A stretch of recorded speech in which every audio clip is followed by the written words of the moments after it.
Good morning guys! Alam nyo ba? Teka lang, maglalagay lang tayo at medyo ano eh. Alam nyo ba kung bakit ganun na lang ang tuwa ako na nawala na yung violation ko?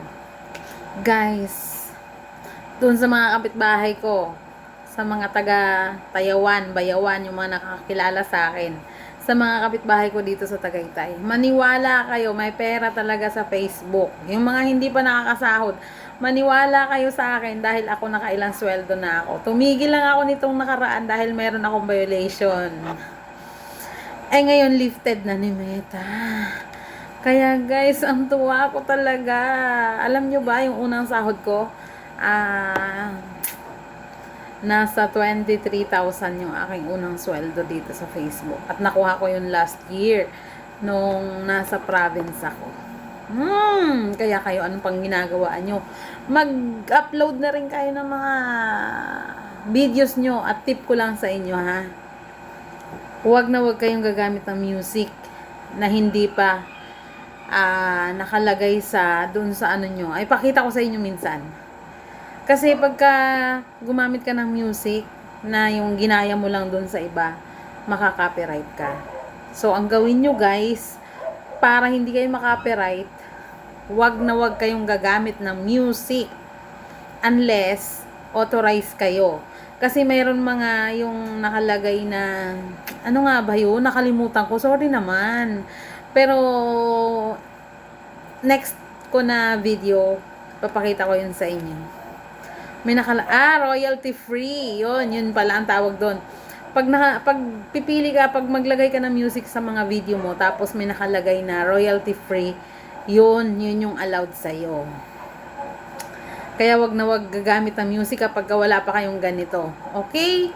Yun ang tip ko sa inyo. Tsaka maniwala kayo talagang may pera sa Facebook. Hinihikayat ko kayo. At tsaka, alam nyo kung sa ganitong paraan tayo magkakaroon ng pagkakataon na magtutulungan dito sa Facebook natin magagawa. Why not? 'Di ba? Hindi na masama. Makatulong ako sa mga kakilala ko. Aray ko. Matulungan nyo ako, matutulungan ko din kayo. Nang libre. Kung kayo na may mga wifi o kaya talaga namang naglo-load kayo, 'di ba? Nag-i-scroll sa Facebook, sa kung ano. Ibig sabihin, may wifi, may ano kayo, may data kayo. So, why not gamitin nyo ito para kumita kayo? Dahil tunay na may kitaan dito sa Facebook. At ako, ang unang sweldo ko ay 23,000. Yun ang tunay talaga. Kaya tuwa ako nung naibalik na yung ano ko yung recommendable na yung aking account. Kasi, nagkaroon ng violation. Kaya naman, hindi ako naging active dito masyado sa ano ko sa account ko. Doon ako sa may page, nag-create ako ng page ko pa kasi doon sa page ko wala akong violation. Kaso hindi ako ganun doon ka famous. Ka famous. Eh di wow. Ano 'yon do, nasa ilan lang ba ang ano ko doon? Parang wala pang 6,000 yung followers ko doon. So, dito ano na tayo 28,000, di ba? Ano na, magto-29 na. So, actually, nung nakaraan, ano na to bago ako maglaylo, bago ako nagkaroon ng violation, ano na to, umabot na ng 29,000. Almost 30,000 na siya.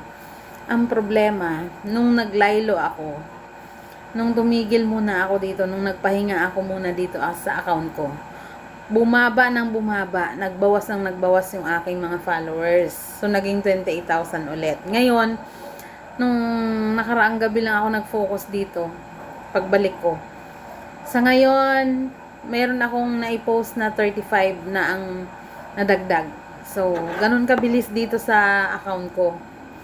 Although, pag personal account mo kasi, parang naanuhan ka ng, parang nade-deprive yung privacy mo. Pero dahil may kitaan dito, ano pa ba? Bebe ka pa ba? Ay, nako. Kaya kayo, kung sa tingin nyo dito tayo unlad, go, go, go. Mag-upload. At huwag gagamit ng music ha. Tandaan nyo yun. Huwag gagamit ng music kapag hindi naka-royalty free.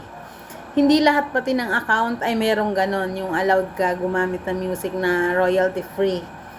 Kasi may isa din akong account, yung antipiling ko. Wala pa yon. Hindi pa siya allowed gumamit.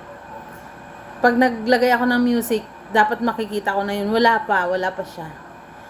So, kapag wala pa kayong royalty free na music, huwag na munang gumamit. Tama na yung ganito, face value. Ganun lang, para kumita. Let's go!